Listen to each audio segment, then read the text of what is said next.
Welcome to the Happy Doc, the voice of fulfilled physicians.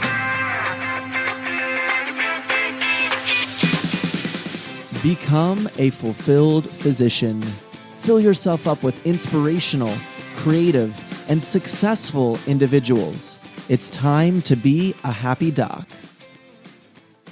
Hello, everyone, and welcome to another episode of The Happy Doc. I am absolutely excited for you to listen to our next guest, and that is going to be Dinh. V is an emergency medicine physician, and he has an amazing blog called physicianzen.com.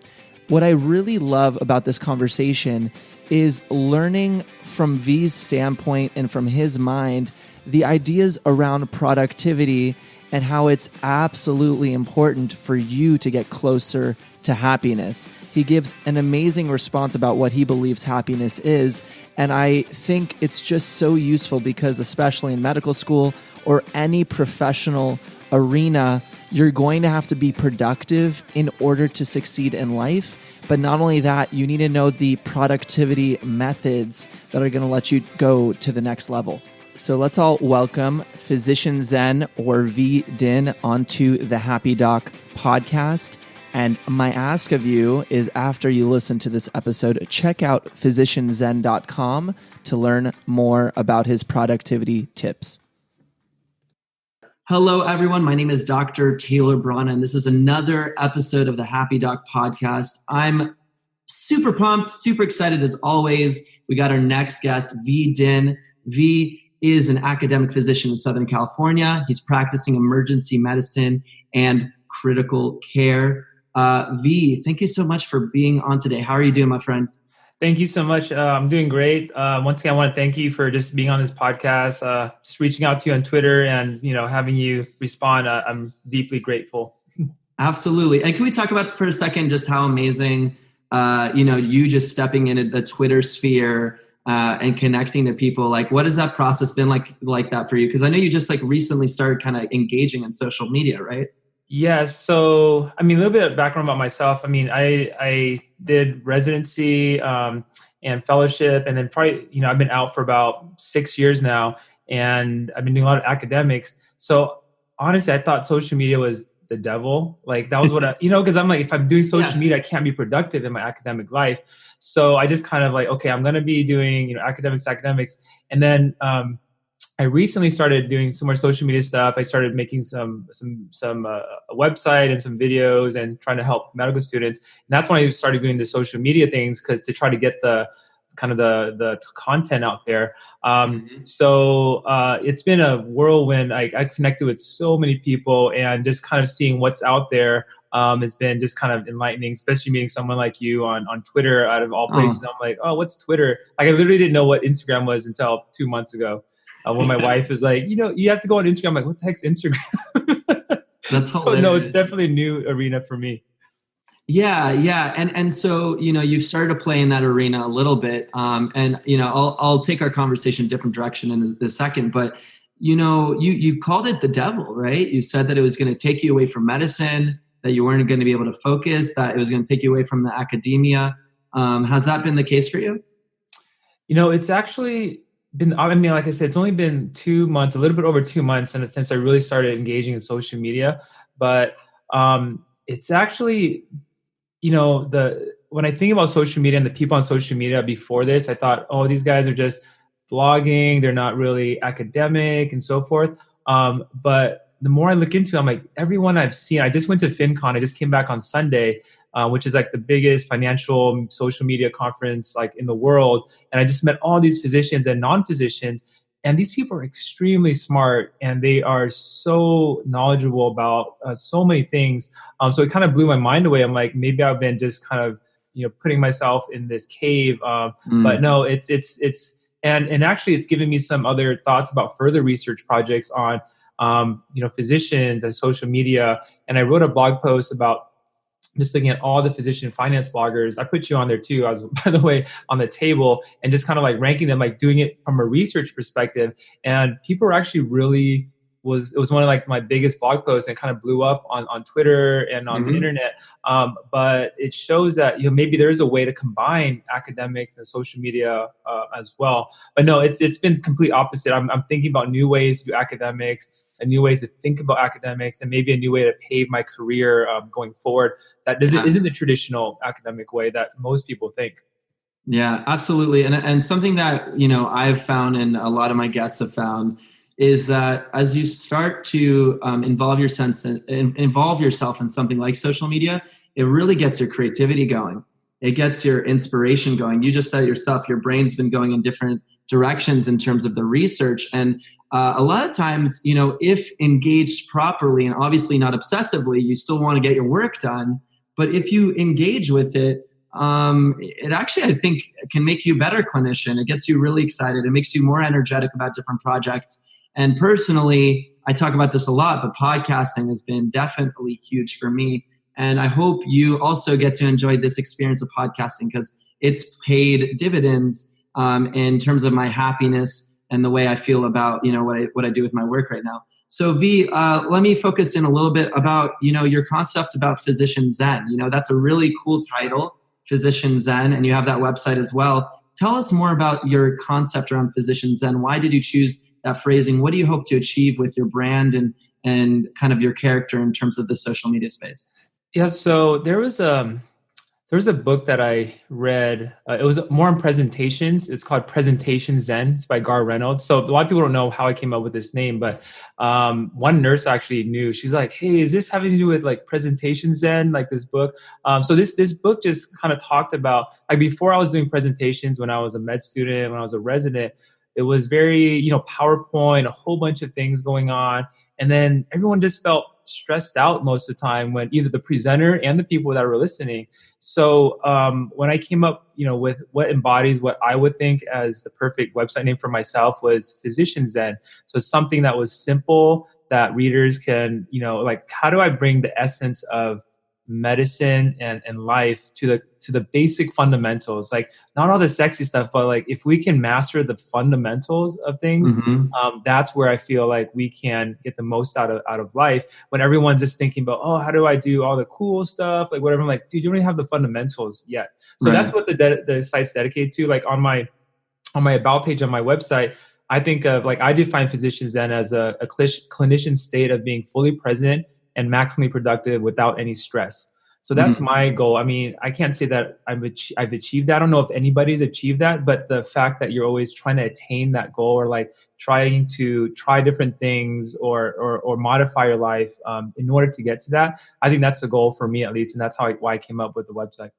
Yeah, and that really resonated with me as well, because to me, the happy doc or the Physician Zen concept, it's an idea, right? You're never going to be 100% happy all the time. You're never going to be 100% Zen all the time, but it's the conceptual understanding around how do we get close to achieving that level or state. So exactly. Yeah. I really connect with that. So that's amazing. Before we kind of talk about maybe some ideas of what we might tangibly do or how we achieve those states or what have you, let's take it back for a second. Have you had any particularly difficult struggles, times where you really stumbled? Were there times where you're like, I'm not Zen right now, I'm having a really tough time in medicine or in my personal life? Did something come up for you that, was a struggle that you had to overcome? Yeah, I think, so when I was in high school, I was like salutatorian. I was the second ranked in my high school, and I was doing pretty well. And I didn't have to do much. I just tried really hard. I just worked through it. Like my parents always taught me, hey, the more you study, the harder you work, the results will come. Right. So I took, it worked in high school, and then college, ended up going to UCLA for college, and it was a good college. And then I started being maybe middle of the pack, or maybe above average a little bit. But once again, I was studying harder than I ever did in high school. And I kept going, right? I was stressed out. So when I was in high school, I was able to do well in high school. I did Taekwondo as a second degree black belt in Taekwondo. I did international competitions. We competed that's great. in Vietnam and so forth. And that was my passion. I loved doing Taekwondo. In college, I sacrificed. I said that in order for me to succeed, I have to give up something. And that ended up being my health, my exercise. And I just kept studying. And I studied. And I did, I did okay. I did fairly well, but I wasn't balanced. And so I went into, ended up getting to University of California, San Francisco, UCSF for medical school, which is, one of the top medical schools on the West Coast. And that's when I started feeling like whatever system that I had hit a wall. It was, I was maybe average, below average in terms of everything. And I was trying as hard as I could. I was working like so hard. I was studying all the time. And at that point I was like eating unhealthy. I wasn't working out at all. Like Taekwondo, I didn't do for a long time. It was been years since I did it. So I started really struggling. So I started feeling it really in med school. And I know you said you felt that in med school too. And that's where my focus is. I feel like a lot of people start hitting that wall in med school. And that was when, it wasn't until beginning of my fourth year, I got into a snowboarding like injury, and I was at home, and I was like, let me take a look at this. I was applying for, I was looking to what residencies to get into. And I started looking at productivity systems. And then that's when I started kind of really reevaluating, like, how can I basically combat this stress that's been going on and all these things going on in my life, and try to be balanced at that time. Yeah, absolutely. So, I do want us to touch on those skill sets you learned that took you to the next level. But before we get there, you mentioned the word balance quite a few times. And I'm sure in the sport or, when you're practicing Taekwondo, it sounds to me like that's probably something within there as well. Can you talk a little bit about your thoughts around what it means to, just have a balanced life? Balance is very different for every individual, but sure. for you, like, again, you said you lost your balance, and I'm thinking about Taekwondo, and in martial arts, you're always trying to maintain your center of gravity, right? Yep. And so I just think it's so interesting that you mentioned that. So for you, what does balance mean to you, and how have you started to maybe incorporate that a little more? Yeah, I think it's meaning different things to me as I progress in life. Like, when I was in high school, it was, can I balance doing my sports with my studying and making sure I get home on time? Right. And in college, it was, can I get all the studying done? And at that time, and so another thing is I was working. Like, we worked at the swap meet since I was like 5 years old, all the way throughout college. Even during weekends, my parents would drive me back. Like, they had a van which they would go, because I don't know if you guys know what that, like the swap meet, people might not be familiar, but it's basically a junior college, and they take out all the parking spots, and you just set up your tents and you sell items. We were selling $1 items at that time. Yeah, like a flea market. Yeah, like an open flea market, right? So on the weekends, they would drive to LA and then pick up their inventory, and they would pick me up from UCLA. I didn't even have a car at UCLA. They would pick me up, and I would just be sitting on like toilet paper, which we would sell. And there's no seatbelt laws at that time. So I was sitting in the middle, and I'd go sell at the swap meet, and then, come back to LA like on Sunday night. So they picked me up Friday. So balance at that point in my time was like, how can I make sure that I was, with my family and be able to work and help out with the family, in addition to doing work study and all that other stuff. That was really difficult. So at that point, my balance shifted. It was like, I felt like I wasn't balanced at that time in terms of my eating habits. I wasn't eating healthy at all. I was not maintaining relationships because I was working all the time. Like, I don't even know LA that well, because I was at the swap meet every single weekend. Right. Like, I never went out or anything like that. So that my balance really, like, I wasn't going out, and even studying, I felt like it was, without exercising, my mind wasn't really level, and I couldn't really study efficiently as well. Yeah. And now balance for me means, how can I, make sure that I have my priorities straight in my work, in my family, in my health. So if I can create those three things, and then I start feeling balanced. I know if I might be able to achieve more in work, but if it's at the expense of something else, then even though I might be getting further in my career, I know the other parts of my life are not balanced. It's just not worth it at the end of the day. Right. So you've essentially at this point in your life established your main values around what you said was work, family, and health. And if you're noticing that, one is suffering at the expense of the other, what have you, then you have to kind of recalibrate. Yes. And before I wouldn't really care. I thought, the end goal was like, it was my career, my studies. and so forth.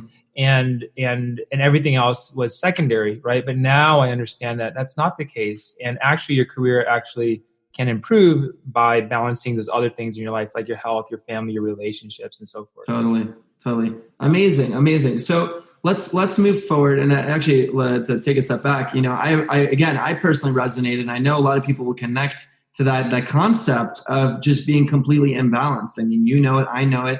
You went to college to medical school is even harder. Medical school to residency, even harder in a lot of ways. So you're constantly transitioning into areas of life which do cause a lot of imbalance. So, that's why heading into this next section with you, talking about productivity tips, fighting burnout, all of these concepts that are so important to me. I know they're important to you. How do we find that zen? How do we find that peace within the storm of what it is to be a medical trainee and go through this process? What are some of those tips that you have? So, I kind of came up with this kind of, not on accident, but I just kind of stumbled on this. So the first thing I read was Getting Things Done by David Allen. I'm sure, a lot of people have heard of that book, but I really stumbled on as a fourth year in medical school. And once I started implementing it, things started changing in my life, because it really showed me that, hey, I need to, I think the reason we're stressed out all the time is that there's so many things in our head and we don't process them. And we're always doing the top one or two things that are most urgent in our lives. Mm-hmm. But there's about 20 or 30, if you have someone write out exactly what is, kind of going on in their life and all the projects, which is defined as anything that has one or, two or more actions going on, mm-hmm. In order to complete it, they have about like 20 to 30 projects, active projects, and it's always in their mind, right? But what they don't understand, that's not what causes you stress. It's more that a lot of these projects, they don't mean that much to you. But for some reason, you've brought it onto yourself and you mm-hmm. haven't defined, am I actually going to do this, and so forth. So after I started really implementing this as a fourth year, residency actually for me was one of the best times of my life after implementing this. And most people, it's hard residency. You're in residency right now. I know it's really difficult, but I found that once I figured out that, hey, these are the 30 projects I have in my life, and then I started cutting out all the things that truly didn't matter. I'm like, why did I have this project? Why did I commit to this? And I started only focusing on things that truly mattered in my life. Was studying, maybe a research project, hanging out with my wife, and cultivating those relationships. Those are what meant the most to me, and I was cutting everything else out mercilessly, like from my life.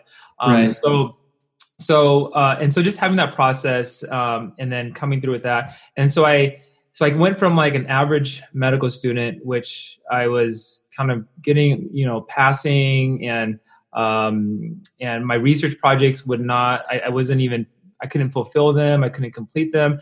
To when I started residency, I ended up publishing a first author paper like as an intern, and then got multiple ultrasound certifications as well. And then when I finished residency, I had this template of how to do research, and I thought I was never going to do academics, to be honest with you. But then after that, I was able to write 26 papers now, research papers, and we just finished a 600-page textbook with my co-editor from UCLA. So that took a lot of me, but yeah. I never thought I was going to be able to do those things in a stress-free, like productive way. And that's where I came up like, hey, maybe personal productivity is something I should share with others, because people are always asking me, like medical students, residents, like, how did you do all these things in such a short amount of time? But right. You're always happy, and you're always present in the moment. You're doing yoga like 3 to 4 days a week, playing tennis as well. And so that's why I came up with this website as well. Amazing. And to summarize some of the points you made there, you mentioned, you mentioned you have a set of value systems, things that are important to you. You've defined those aspects of your life, right? Like you mentioned before, like family, health, your occupation. And then you look at your project list, and let's say you have 20 or 30 things. You think about a computer. If you have a lot of applications open at once, you're ruining or using all of your RAM, your random access memory, absolutely. Right? Yep. So in this case, you got to look at all the windows. You got to say, does this window fit into this value? Not so much. And then you put it away. You close the window. And so what you're mentioning is this concept of basically putting it all on the line. I'm assuming you probably write all the ideas out, correct? Yes, yeah. Nothing stays in my head like ever. Like if I have an idea, it goes straight to my notes, which I process at the end of the day and goes into like a task management system. Ever. Yep. So you write things out, and then you're able to essentially, like, you have this task management system, able to define, does this fit my value system? Does this fit the goals that I want to achieve for myself? And if it doesn't, then you can eliminate that. Does that sound exactly sound in line? Yes. Okay. And here's the thing: so many people don't even realize how. And we haven't talked too much about this, but to me, the mind is a tool, and it's a very powerful tool. But if you're cluttering the mind, how is it supposed to operate? No, exactly. And so let's talk a little bit about this task management system that you sort of use in your own daily life, because I think that what I'm a big fan of is I love talking about peace and happiness and those things, but I'm also hyper pragmatic, because to create that serenity, create that peace, you're going to have to be very pragmatic about how you use your minutes. So what are you actually doing for your task management system? So I personally use a task management. I used to use something called OmniFocus. Okay. And that's a great app. So you have a Mac, I think that's the best app to use. I mean, you honestly don't even need an app. You can, when I was first starting this, I had like a BlackBerry, if people even remember what BlackBerries are anymore. Yep. But so I had a BlackBerry at that time. No, actually, I think I had a BlackBerry. I think I had those Nokia phones that didn't even have any. Like the Sidekick? Yeah, yeah, exactly. So I mean, you can use it. All you need really is a notes app. Some people use like Evernote and so forth. Honestly, all you need is a Word document, right? But all you need to do is you list out every single project that's in your mind right now, and don't think about like what is I guess worth more or has higher priority. Just list out everything, right? Because what happens is when you think about projects and you prioritize them, you're always going to prioritize the things that are due most urgently, and all those other ones take the back burner at the end of the day, right? But what if you thought about projects as just next actions? That's what David Allen's mentality is. Everything's just the next action. So if you list out 30 things, right, then first, before you write out all your next actions, make sure that there are all these projects in line with your current values in life. Is that project still mean to you what it meant to you, a week ago, 2 weeks ago, a year ago when you committed to that project? And a lot of times it'll actually not be what you thought it was going to be. It's actually, right now my focus is different. Like I'm the ultrasound director for the ICU, emergency department, medical school, and so forth. I was doing ultrasound research. That's my focus. But since I've transitioned after I wrote this book, my priorities have changed. Like I've done so much ultrasound research that another paper, how much value does it add to my life right now? How much am I learning?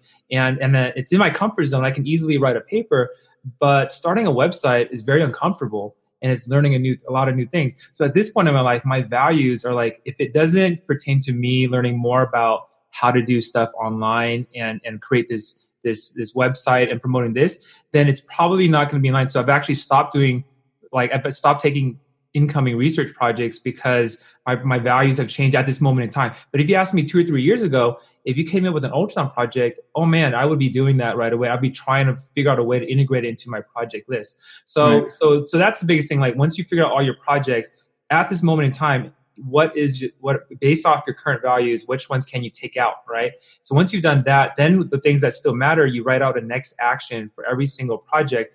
And don't think about the end result. It's like climbing a mountain, right? If you always think about, oh my gosh, it's going to take me forever to climb that, instead of what's my very next step, which is I just need to step forward, and go forward. That's really easy. So when you start thinking about like these babies, I know it sounds so simple, but people don't think that way. And if you can think, it's just sending an email, I just need to brainstorm, I just need to talk to this one person and text this person to move forward this project. But if you don't take all that out and externalize it, you'll never come up with those little next actions. Because if you rely on your mind to do it for 30, imagine you have 30 projects, and how can you think of next actions for 30 things at once? It's impossible, right? But once it's externalized on a piece of paper or a task management system, you can easily see what's the next action, and then you can start grouping them. like, oh, I have these projects need emails. Like these 3 projects need emails. They might be completely different projects, but while you're on your Outlook or while you're on your inbox, you can actually be completing 3 completely separate projects, while you're on your email and pushing those forward. Versus before, what you would normally do is just email the one that's most urgent. And then the other 2 you wouldn't have thought about because you haven't externalized it, right? So the current one I use now is called Todoist, Todist.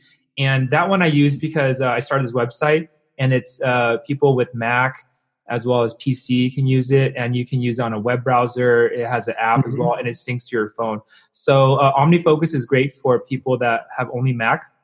And then Todoist is, if you have PC or if you just want to have it generalized, then Todoist is the best app that I know. But once again, it's not about the app. A lot of people talk to me about, oh, can you show me a productivity system? So they ask me what app I use. I'm like, okay, I use Todoist, but they don't have the fundamentals even to use it. So when I have a 12-step system that I created, and it's on my website, but the learning how to use the actual productivity app is, let me see which set is it. It's actually not until step 9.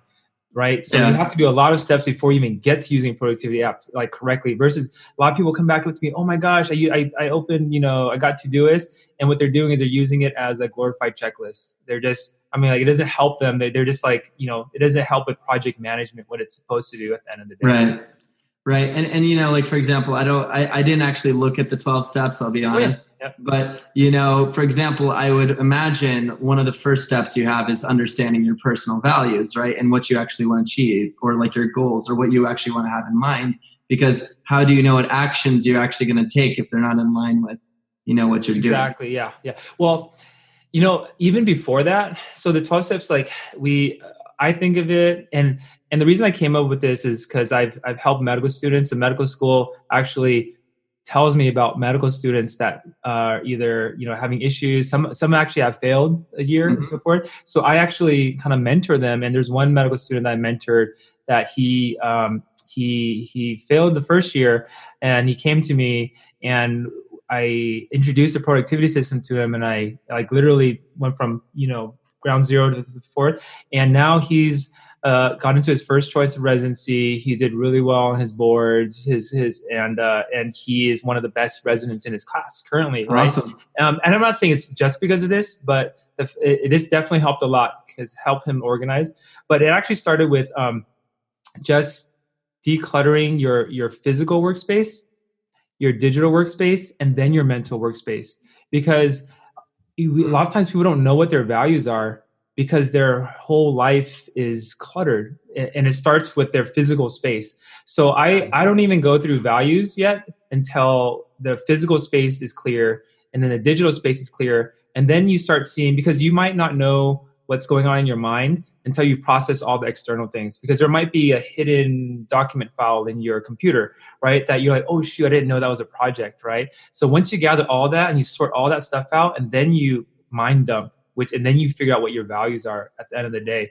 At least that's what I've found to be the most useful, is that like people don't even think about their physical and digital workspaces, and they take it for granted, that how much stuff they have around, how much stuff they hoard, and how much that takes up their mental space at the end of the day. And how 100%. Can you know your values when everything else in your life is cluttered? Yeah. Have you seen like the Marie Kondo, or are you familiar with the Conn method at all? Yes, I haven't read it yet, but my wife has been trying to get me to read it. But I heard it's very. And the idea is very simple. And similar. It's these people that once they're organizing their homes, and they literally find ways to properly file their physical space, their internal space is also highly changed. And I'm sure you found something similar within your own practice. So there is something to be said about the ability to organize, file, clean properly externally, and how that actually helps you internally. So I think there's a lot to be said there. The one thing I wanted to take a step back from for in terms of productivity that you mentioned earlier as well is, and I thought it was very powerful, so I just want to highlight it, is this idea of grouping tasks, which is something that, again, once you get organized, for example, if you do have 10 projects, you might think that going to a certain location, like let's say you have to drive to the bank, Yes. maybe you're only completing one task. Yep. But then all of a sudden you're like, wait a second, well, the bank is close to the grocery store. Yes. And the grocery store is also pretty close to the yoga gym. And I've been meaning to go to the yoga gym, and I also need to buy food. So maybe I can do 1, 2, and 3 here. Exactly. I think that's really powerful, because some people think that being productive or what have you needs to be difficult, but in fact, it can be quite a very natural sort of progression in your day. And it's funny, I talk about this also in the podcast a lot is the concept of work-life integration, and we're kind of getting around that, in this. Because for the sake of time, and I know you've created these 12 steps, how do people get access to that, just so they can reference it? Oh yeah, so it's all free. I mean, it's on physicianzen.com, and I literally, on the homepage, I made 12 steps. So there are detailed steps, like 1,500 to 2,000 word like posts on each and every step. And I also I'm finishing up a YouTube series too. So they're animator series, they're explainer videos, and they go over exactly like brief overviews of that, and then they have detailed instructions. And I'm also working on a Kindle book that hopefully in the next 3 or 4 months will get published as well. So and then people have been sending me pictures of their workspaces and like how it's changing, like nurses, physicians, medical students, and so forth. So I mean, I've already had some experience, but it's really nice to actually get feedback from people like, hey, you're making a difference in my life, and this is actually working at the end of the day.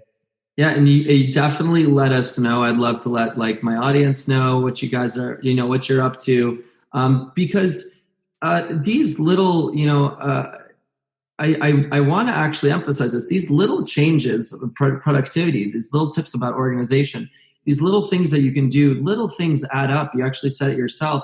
You don't look at the mountain. You take one step, right? Yes. And it's these little steps that, in your lifetime, when you do a few steps every day, your lifetime, you have climbed the mountain, So I highly connect with this idea of organization and how it can impact your life. So, definitely, check out physicianzen.com. I think that's fantastic.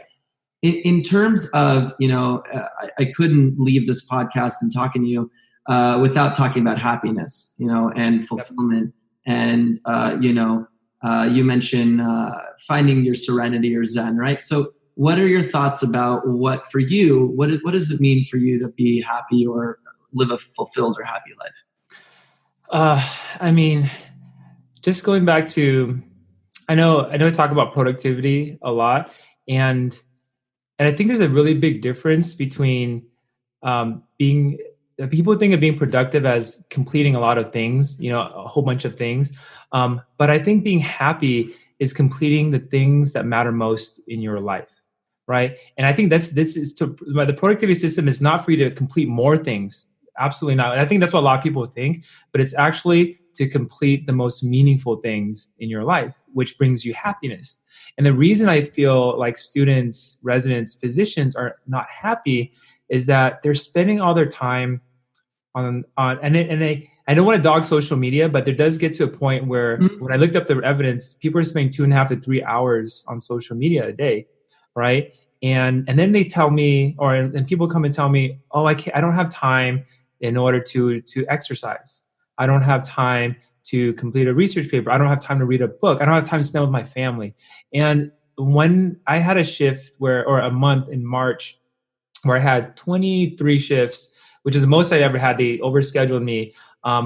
But with this system I was still able to prioritize the things that meant the most to me every single day. So, and I was still able to be happy because even at the end of the day, I wasn't wasting, and I cut out everything. That's when I knew like what I needed to cut out in my life in order to be happy. So I think for everyone, it's just, for me at least, it's just taking all the things that don't mean the most to me and spending every single minute, second of my life only doing stuff that really matters or that's really going to contribute to my life. And if it doesn't, I have to take it out, because as life gets busier, as my kids get older, I just can't waste that time on other things. Even though it's something might be good, if it's not great or amazing or excellent, I just can't take that on. So a lot of people think, oh, it's once in a lifetime opportunities. There's going to be a lot of once in a lifetime opportunities, as I'm sure you've seen as well. But a lot of times your students, residents, like, oh my God, I have to take this on, because, you don't have to take things on. You can say no. That's the biggest thing to being happy, is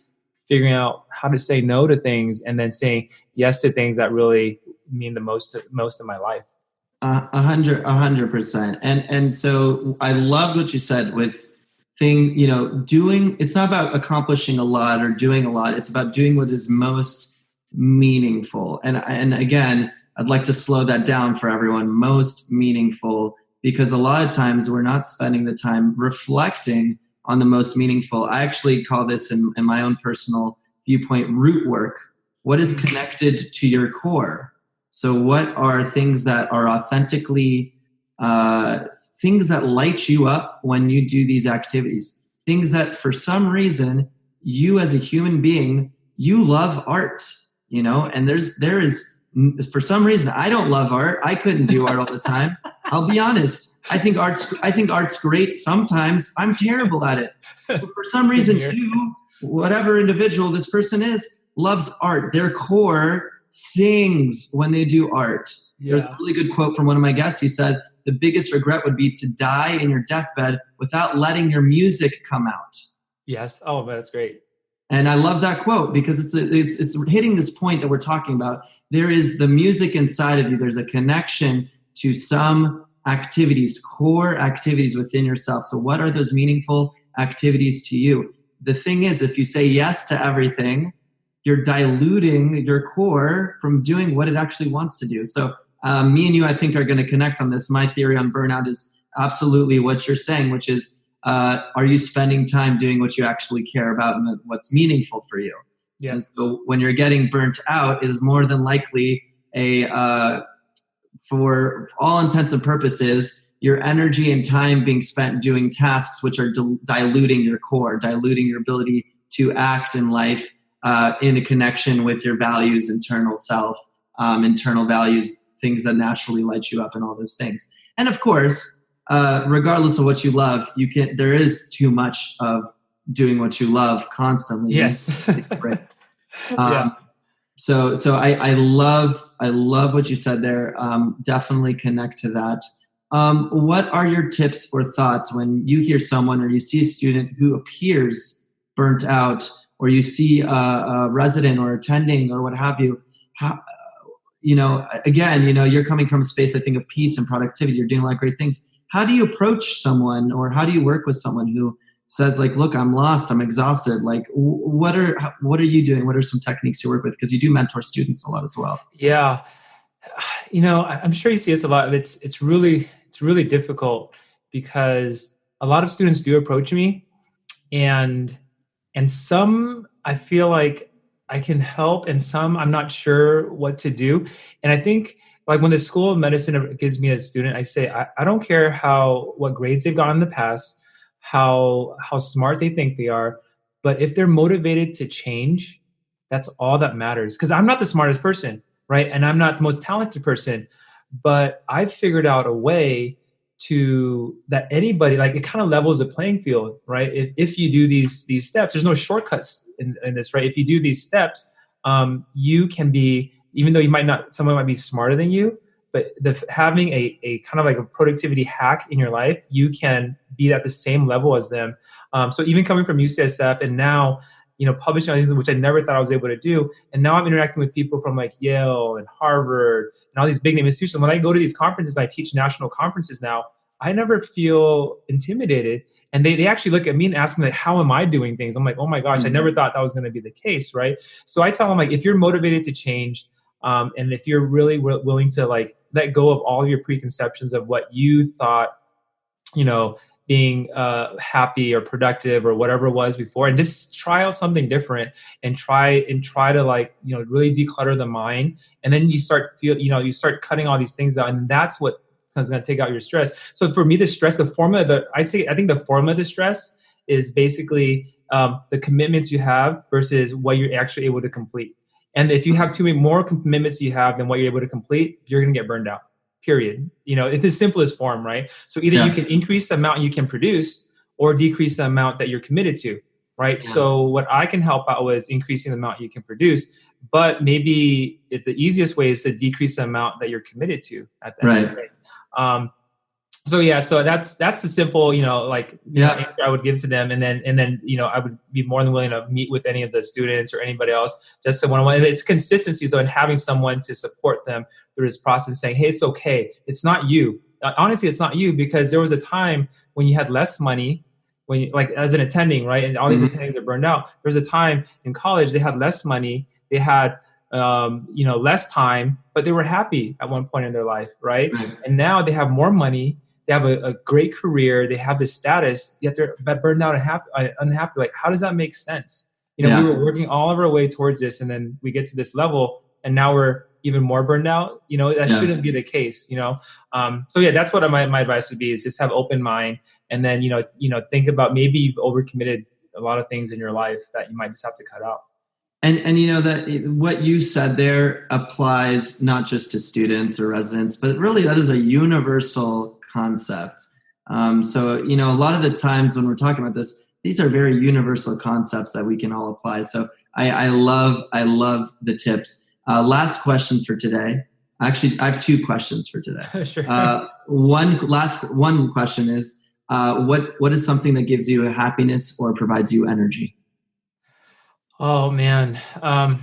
Honestly, it's doing like yoga for me. I mean, my family, I love them too, but like for my personal well-being, I usually do yoga like 3 or 4 times a week, and I wake up like at 5 a.m. to do yoga. But man, when I do that, like my body, my soul, my energy is at a whole different level throughout the day. And I was in DC this past week, which was great, but I only got to do yoga like once there and went to the gym a little bit, but I felt my energy levels actually decrease. And so that really brings me happiness, just being able to work out, even more than like completing like a blog post or whatever. Like I know, those, and I did not want to go to yoga today because my body didn't feel like it. My wife's like, it's the right thing to do. So that's my say, like, when I go to the residents, like they don't want to do, like a certain exam, on a pelvic exam, like they ask me, should I do this? I'm like, what's the right thing to do? And they always know the right thing to do. They just don't want to do it. That's why they ask me. I'm like, do the right thing. And they, what the right thing to do is. So yoga for me has been and meditation as well. But all that goes together with, in terms of, and I didn't really explore that until maybe 4 or 5 years ago, doing yoga and getting back my, because I wasn't working out consistently after Taekwondo. So it's nice to have something that was low impact that I can kind of do long term. I see these 60 or 70-year-olds doing headstands and handstands. Totally. I want to be like that. Totally. With no injuries. No, I'm a big fan of yoga as well. And actually, transcendental meditation was a game changer for me. So when I took that course, definitely set me up for a whole different path. I literally feel like meditation changed my destiny. So that's awesome. So I'm with you 100% on what you're doing. So my final question before we send you off for today is how do I and my audience serve you? Just being on this, just getting the word out, because when I was looking at, this is the most unsexy, boring subject ever. There's no blogs out there. There's one blog called The Productive Physician, but he hasn't really produced anything in a while, but he talks about personal productivity. But I feel like there's just, just promote, maybe it's, everyone thinks it's them, like why they're burnt out. But maybe if you just change the way you thought and process things, and I felt that's decreased a lot of stress in my life, as well as the people I've mentored. So just kind of being aware of, hey, maybe it's because my productivity system isn't as optimized as it could be. And the really simple things like even a really simple thing, like I have a scanner, like right on my desk right here, a scanner, a paper shredder, and a trash can. It's so simple, right? A lot of people don't have that, but anything that comes into my office, I'm able to process that in a few seconds, right? People, they just leave their mail piled up because they have no way to process. So it clutters their desk and they can't use their desk. And where do they go? They go to the library to go study or to go to work because their place is a mess. So, these things are so simple, but just try it out and see. And I've seen it work for a lot of people. And, if you want to come to the website, eventually a book will come out. And if you guys want to read that or give me feedback, that would be great as well. But yeah, I mean, just being here talking to you, just having this conversation is very enlightening as well, and just kind of getting feedback from you or any of the podcast listeners, I'll be deeply grateful. Awesome. So my ask for everyone is to please check out V's website, physicianzen.com. Check out his blog posts. Take one thing away. I heard him say this earlier. Be willing to open your mind to maybe changing something. Very powerful. And so I want to thank you, V, for being with us today. I think you definitely dropped a lot of Zen thoughts for us, but you really did. I highly enjoyed the conversation. Lots of value and interesting thinking around productivity, burnout. That was just a great conversation. So I want to thank you so much for being on today, and take care. All right. Thank you so much, Taylor. Appreciate it, man. If this episode provided you any value, please leave us a 5-star review on iTunes. It's one of the best ways to support us. Please check out MedFlashGo. MedFlashGo is the first voice-based interactive medical question bank for medical students. It helps students study on the go using Amazon Alexa. To learn more, check out medflashgo.com. Thanks for tuning in to the Happy Doc podcast. I wish you an amazing day.